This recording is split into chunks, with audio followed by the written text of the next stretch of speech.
ఈ కార్యక్రమాన్ని మీకు సమర్పిస్తున్నవారు Sterling submersible pump set. Sterling pump ఉందిగా అన్నదాతకు అండగా.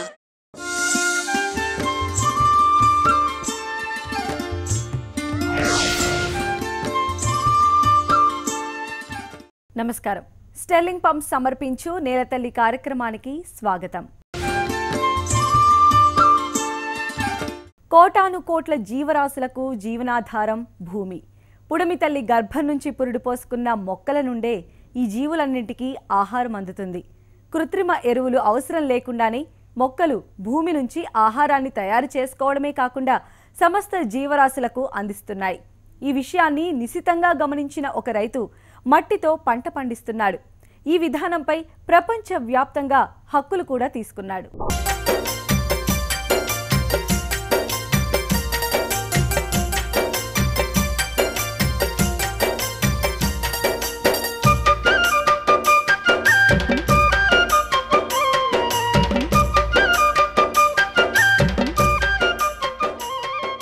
వ్యవసాయాన్ని నమ్ముకున్న రైతులు అధిక ఉత్పత్తి కోసం రసాయన ఎరువులను విరివిగా వాడుతున్నారు. రసాయన ఎరువులు లేని కాలంలోనూ ఇప్పుడు పండిస్తున్న పంటలు, ఫలాలు, కూరగాయలు అన్నీ కూడా ఆనాటి కాలంలో కూడా పండేవి. రసాయనాలను మనమే భూమిలో అధికంగా కలుపుతూ సరైన దిగుబడులు రాక భూతల్లిని నిందిస్తున్నాం.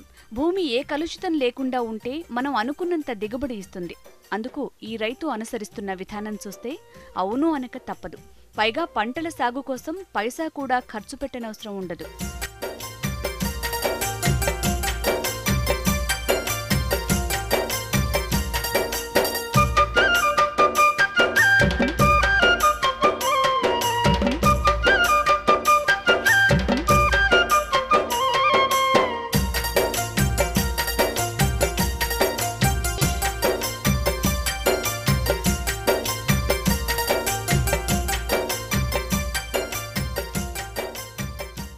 రంగారెడ్డి జిల్లా అల్వాల్ ప్రాంతానికి చెందిన చింతల వెంకట్రెడ్డి చాలా కాలం నుంచి ద్రాక్ష పంట సాగు చేస్తున్నారు.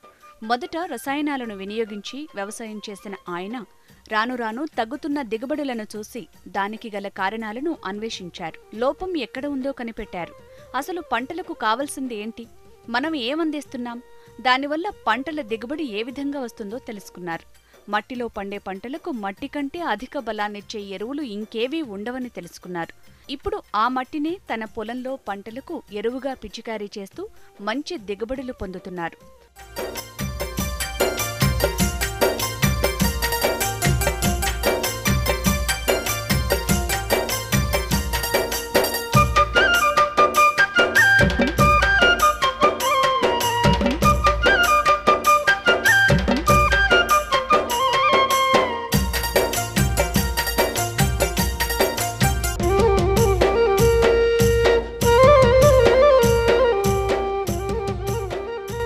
చింతల వెంకట్రెడ్డికి కీసర మండలం కుందనపల్లి గ్రామం వద్ద 40 ఎకరాల వ్యవసాయ క్షేత్రం ఉంది.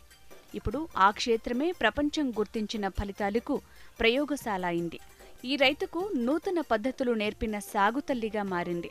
1-2 కాదు, 3 నూతన ప్రయోగాలకు, ప్రపంచంలోనే ఎవరూ పాటించనటువంటి పద్ధతులకు ఈ క్షేత్రం వేదికగా మారింది.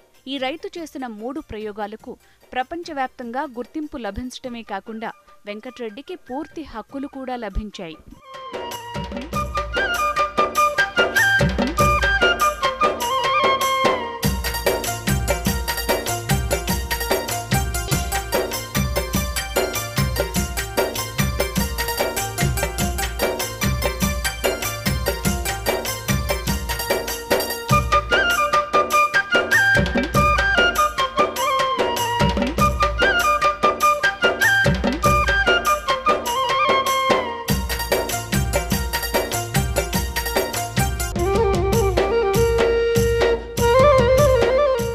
సాధారణంగా మనం ఒక దగ్గరి మట్టిని మరో దగ్గర పోస్తే అక్కడ దిగుబడి పెరుగుతుంది.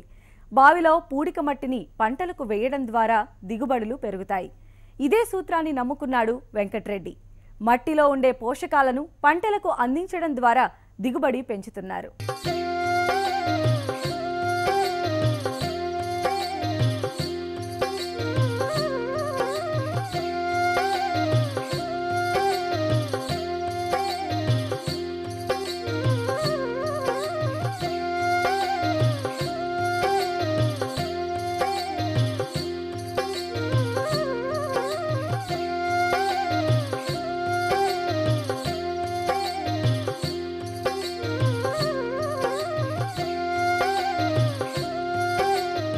వెంకట్రెడ్డి చేసిన 3 ప్రయోగాల్లో మొదటి ప్రయోగాన్ని నిశితంగా పరిశీలిస్తే మొక్కలు భూమి నుంచే కావలసిన పోషకాలను ఎక్కువగా తీసుకుంటాయి. ఈ విషయంపై అవగాహన పెంచుకున్న వెంకట్రెడ్డి భూమి బలంగా ఉంటే మొక్కల నుంచి మంచి దిగుబడులు వస్తాయని గ్రహించారు. మొక్కల వేర్లు ఆహారం తీసుకునే భూమిని మంచి పోషకాలతో ఉంచినప్పుడు మొక్కలు బాగా ఎదుగుతాయి. దీనికోసం ఒక నూతన పద్ధతికి శ్రీకారం చుట్టారు. అదే కందకాలు తవ్వే పద్ధతి.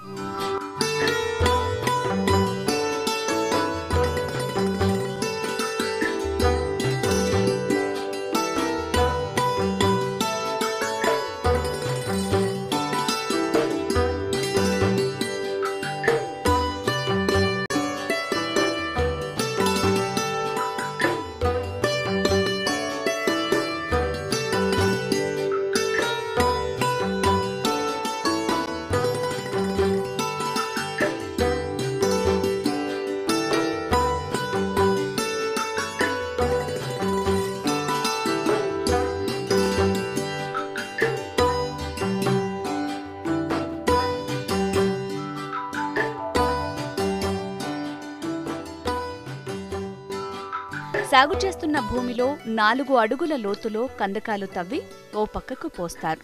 అనంతరం పొరల్లో ఉండే మట్టితో ఆ కందకం నింపుతారు. ఆ తర్వాత కందకం నుంచి తీసిన ఆ మట్టిని పొలమంతా నేర్పుతారు. ఆ విధంగా భూమి లోపల ఉన్న పోషకాలను భూమి పైపొరల్లోకి తీసుకువస్తూ సాగులో అధిక దిగుబడులు పొందుతూ రైతులకు ఒక కొత్త విధానాన్ని పరిచయం చేశారు. శాస్త్రవేత్తలు సైతం ఆశ్చర్యపోయేలా ప్రయోగాన్ని సఫలీకృతం చేశారు. ఈ విధానంలో ఎలాంటి ఎరువులు లేకుండా అధిక దిగుబడులు సాధించారు వెంకట్రెడ్డి.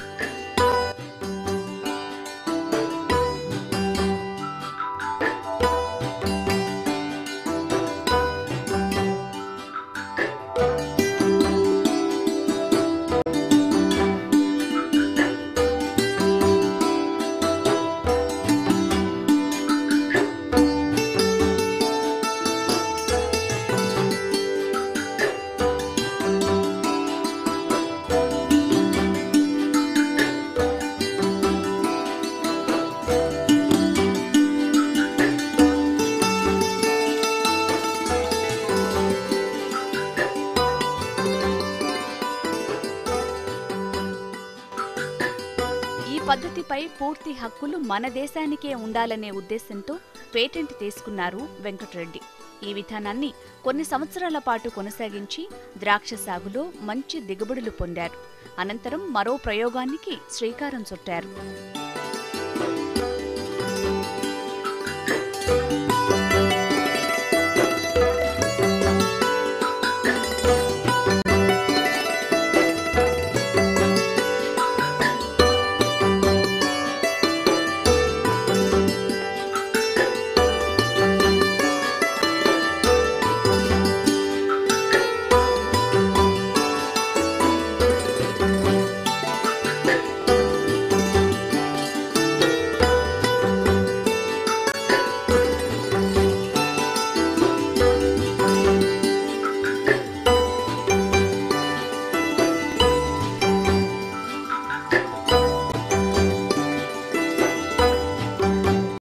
అయితే ఈ విధానం ఖర్చుతో కూడుకున్నది, సమయం కూడా ఎక్కువ పడుతుందని గ్రహించిన వెంకట్రెడ్డి మరో విధానానికి తెరతీశారు. భూమిపై మట్టిని పరచడం కంటే అందులో ఉన్న పోషకాలను మొక్కలకు అందేలా చూస్తే సరిపోతుందని గ్రహించారు. మరి ఇందుకోసం ఈ అభ్యుదయ రైతు అనుసరించిన విధానమేంటో ఇప్పుడు తెలుసుకుందాం.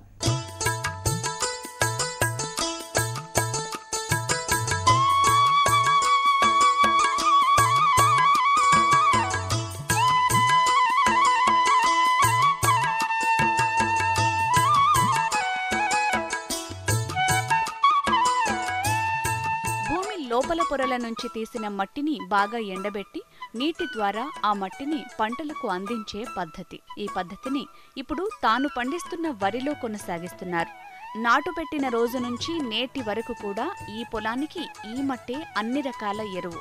ఈ పంటకు ఎలాంటి ఎరువులు అందించటం లేదు. అయినా చూశారుగా ఈ పొలం పచ్చదనంతో ఎలా నిగనిగలాడుతోందో. ఇదంతా పారుతున్న నీటిలో మట్టిని కలపటం వల్ల వచ్చిన పచ్చదనమే. Process of enhancing soil nutrition and its preservation అని. ఇదేంటంటే ఒక కందకంలో నుంచి తోడిన మట్టిని యథావిధిగా ఎండబెట్టి దాన్ని దాపెట్టి తడవకుండా పెట్టి దఫాలుగా నీళ్ళల్లో కలుపుతూ వేయటం. అంటే నీళ్ళల్లో కలుపు, చెట్టు మొక్కకి వేయి, అది ఎట్లన్నా నెయ్యి. అంటే అన్ని విధాలకు తీసుకున్నాను. డ్రిప్పర్ ద్వారా వదిలినా, స్ప్రే చేసినా, లేకపోతే కలిపినా, ఎండు మట్టిని వేసినా, అన్ని 3 ప్రక్రియ అన్ని విధాలకు పేటెంట్ వర్తించేటట్టు తీసుకున్నాను. దానికి కూడా పబ్లికేషన్ అయింది. పబ్లికేషన్ అయిన తర్వాత నేను అనుకున్నాను ఈ నీళ్ళల్లో కలిపి స్ప్రే చేసేది కొంచెం బురదలాగా అనిపించింది, మళ్ళీ ఆకుల మీద బురద అవుతుందేమో అని నేను అక్కడికే రాసిన, హక్కులు అడిగినా. అంతేగాని అది స్ప్రే చేసినప్పుడు నేను రిజల్ట్స్ చాలా బాగా వచ్చింది.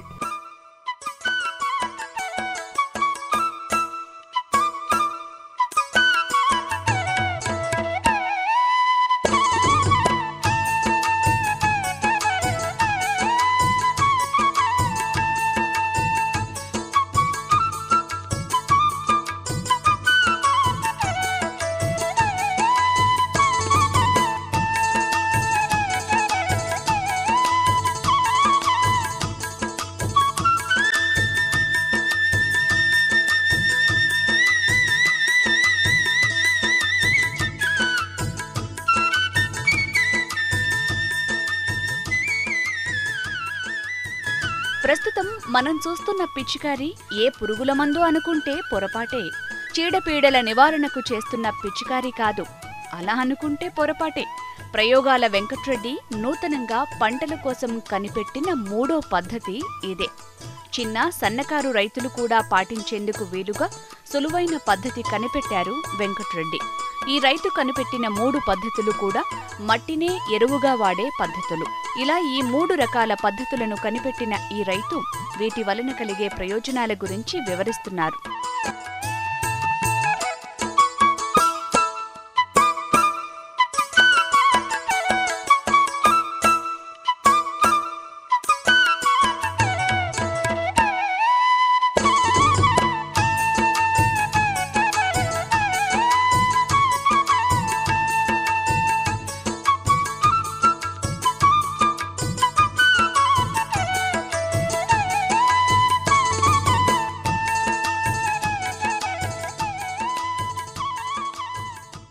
ఆ కాలువ నీళ్ళలో కలిపేది మానేసి స్ప్రే చేసి చూశాను. కొంచెం ఆకుల మీద బురద కనిపించలేదు, ఎందుకంటే టైం అయింది. కొంచెం స్ప్రే చేసినాక ఉండ అనేది కింద పేరుకుంది. ఆ పేరుకున్నప్పుడు నీళ్లు తాజాగా కనిపించినాయి, కొంచెం తాజా. అప్పుడు స్ప్రే చేసి చూస్తే ఆకుల మీద బురద కనిపించింది. అమ్మ మంచి పైన అప్పుడు ఒక అవగాహన వచ్చింది, స్ప్రే చేసినా ఇంకా నడుస్తుందని. తర్వాత జొన్న గోధుమ అయిపోయినాక జొన్న పైరు ఉండే, దానికి స్ప్రే చేసి చూశాను. దాంట్లో కొంచెం పురుగులు, చీడపీడలు పురుగులు ఉండే, అన్నీ వారం రోజులలో మాయమైపోయినాయి. ఏంటబ్బా ఇది పురుగు మందు కాదు కదా, ఇది ఎందుకు పోయిందని ఒక 15 రోజులు దాని గురించి కూడా తీవ్రంగా ఆలోచించాను. అప్పుడు ఈ మట్టి రేణువులు అనేది చీడపీడలకు ఆకుల పైన ఉన్నందుకు, రేణువులు ఉన్నందుకు చీడపీడలకు అది డైజెస్ట్ కాదు అని అర్థమైంది. అప్పుడు నెట్లో కొట్టాను, ఇన్సెక్ట్స్కు డైజెస్ట్ అవుతుందా మట్టి, లివర్ ఉంటుందా అని అప్పుడు నెట్లో కొట్టాను. లివర్ అండ్ లంగ్స్ ఉండయి అని నెట్లో రిజల్ట్ వచ్చింది. రాగానే అప్పుడు కన్ఫర్మ్ అయిపోయింది.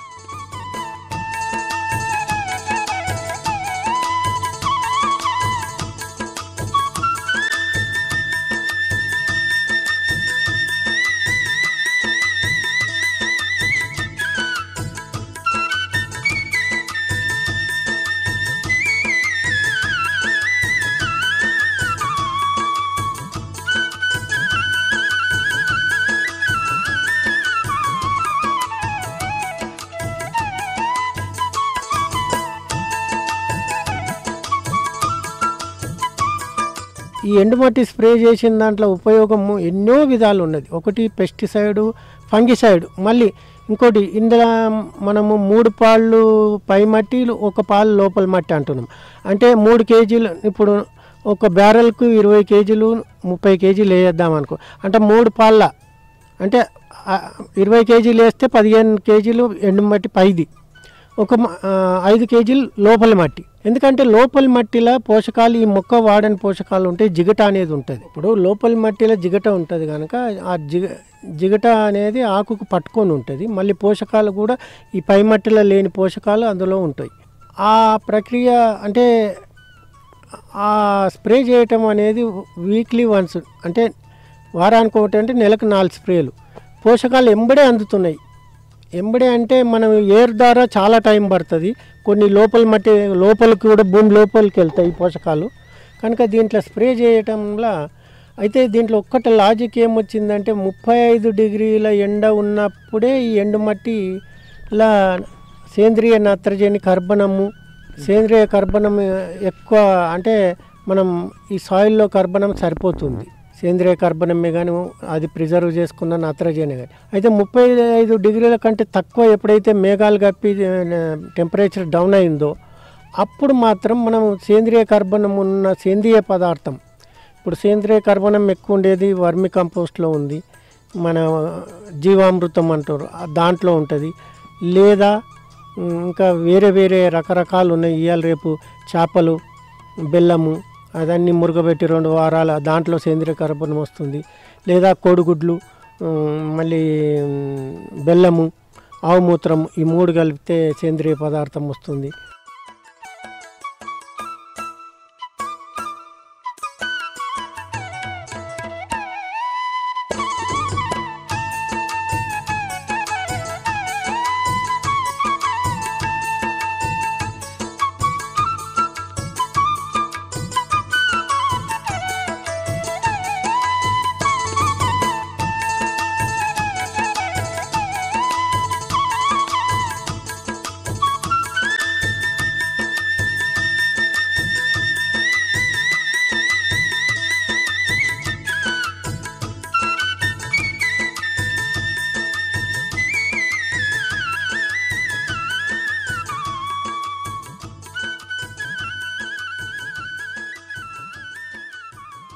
మూడో పద్ధతిలో మట్టిని నీళ్లలో కలిపి పిచికారీ చేసే పద్ధతుల వలన ఎలాంటి చీడపీడలు మొక్కలను ఆశ్రయించవు. పోషకాలు ఆకుల ద్వారా ఇతర భాగాలకు చేరుకుంటాయని చెప్తున్నారు ఈ రైతు శాస్త్రవేత్త. చిన్న సన్నకారు రైతులెవ్వరైనా ఈ పద్ధతి పాటించి లాభాలు పొందొచ్చని వివరిస్తున్నారు. వ్యాపార కోణంలో చేసే రైతులు, కంపెనీలు మాత్రం మన అనుమతి తీసుకోవాలన్నది వెంకట్రెడ్డి సూచన. ప్రస్తుతం వెంకట్రెడ్డి ద్రాక్ష, వరి పంటలకు ఈ పద్ధతులను పాటిస్తున్నారు. మిగతా అన్ని పంటలకు కూడా ఈ విధానాలు పాటించవచ్చని వివరిస్తున్నారు. 2 కిలోల యూరియా లేదా 3 కిలోల యూరియా కలుపుకున్నా కానీ అందులో అది కెమికల్ అంటున్నారు కనుక దీన్ని మేము పెద్ద చేయటం లేదు కనుక ఆ ప్రయోగం కూడా చేసి చూశాను. 2-3 కేజీలు, ఇప్పుడు 20 లీటర్ల 200 గ్రాముల యూరియా వేస్తే మంచి రిజల్ట్స్ కనిపించింది. అంటే ఆ కూల్ టెంపరేచర్లో. అదే హై టెంపరేచర్లో ఏది అవసరం ఉండదు. 35 అబోవ్ ఉంటే ఏది అవసరం ఉండలేదు. కనుక రైతులు తమ తమ అవసరాలకు బట్టి ఎంత, కాకపోతే ఈ పేటెంట్ను మొన్ననే ఈ ప్రక్రియను ఈ 3వ ప్రక్రియను పేటెంట్ తీసుకోవటమే కాకుండా ఇంకా ట్రేడ్ మార్క్ కూడా చేశాం. మార్కెటింగ్కి వెళ్ళినప్పుడు ఇది మట్టితో పండించినము లేకపోతే ఈ టెక్నిక్ అని, ఈ టెక్నిక్ ఒక పేరు పెట్టాను, వెంకట్రెడ్డి సత్యం ముత్యం. అంటే సత్యమే ముత్యం, అంటే వెంకట్రెడ్డి దాంట్లో సత్యం ముత్యం అవుతుంది కనుక ఇది ఈ టెక్నిక్ ఆ పేరు మీద రైతులు మార్కెటింగ్ చేసుకుంటే వాళ్ళకి లాభం వస్తుంది. వాళ్ళు మార్కెటింగ్ ఈ ఫార్మర్స్ గ్రూప్ ద్వారానైనా వెళ్ళని, లేదా సొసైటీ ద్వారానైనా వెళ్ళని, ఇండివిజువల్ వెళ్ళినా నా పర్మిషన్ తీసుకుంటే అప్పుడు నేను వాళ్ళతో సంప్రదించి పర్మిషన్ ఇస్తాను, ఆ లోగో వాడతామంటే అప్పుడు వాళ్ళు మార్కెటింగ్ చేసుకోవచ్చు. ఇప్పుడు చాలామంది రైతులకు ఏం అప్ప అంటే నేను సేంద్రియం పండించిన నేను ఏ టెక్నిక్ సేంద్రియం అని చెప్తారు. ఇగో ఇది పలానా లోగో ఉన్నది, ఇప్పుడు మనం పలానా లోగో వెంకట్రెడ్డిస్ అంటే అయిపోయాయి అక్కడ. ఆ టెక్నిక్ వాడుకుంటే వాళ్ళకు లాభదాయకం ఉంటుంది. మళ్ళీ విదేశాలకు కూడా ఇది పేటెంటెడ్ టెక్నిక్ కనుక గుర్తింపు ఉన్న టెక్నిక్. ఇది అంతర్జాతీయ పేటెంట్ ఉంది కనుక, అంతర్జాతీయ పబ్లికేషన్ అయింది కనుక దీనికి అన్ని దేశాలు అప్రిషియేట్ చేసిరు. ఇప్పుడు చేసింది వరి, గోధుమ, కాయగూరలు అన్నిటి మీద సర్వం. మట్టి అన్నప్పుడు ఎన్ని పంటలు పండుతాయో, ద్రాక్ష, జామ చెట్లకి వేస్తారు, కొంతమంది నారింజ, బతాయి, ఒక్కటి కాదు దానిమ్మ, అన్నీ మట్టి అన్నప్పుడు సర్వం పంటలకు కదా. ఇప్పుడు దాంతో దీనివల్ల టేస్ట్ ఒకటి వస్తుంది, క్వాలిటీ వస్తుంది, నిగనిగలాడుతుంది, కాయగూరల అట్రాక్షన్, మార్కెటింగ్, మళ్ళీ పోషక విలువలు ఇక్కడ లేని, ఇక నువ్వు వెలగట్టలేని పోషక విలువలు. మనిషికి ఏ డెఫిషియన్సీ లేని ఫుడ్ తిన్నప్పుడు, ఇప్పుడు నేను లోపల మట్టి వేస్తున్నాం, దీనికి స్ప్రే పై మట్టి, ఏ డెఫిషియన్సీ లేని ఫుడ్ దానికి అందిస్తున్నావు కనుక మనిషిలో కూడా, తిన్న పశువులో కూడా, పక్షిలో కూడా అన్నిటికీ ఇది ఆధారం.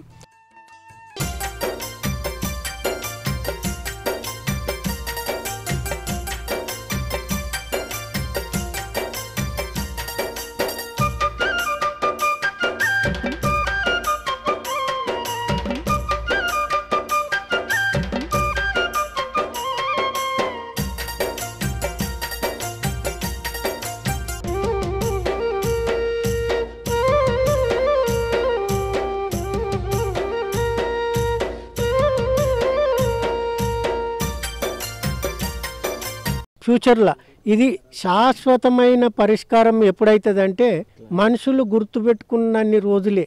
మనుషులు మర్చిపోతే మళ్ళీ ఇది కొత్తది అవుతుంది ఈ ప్రక్రియ.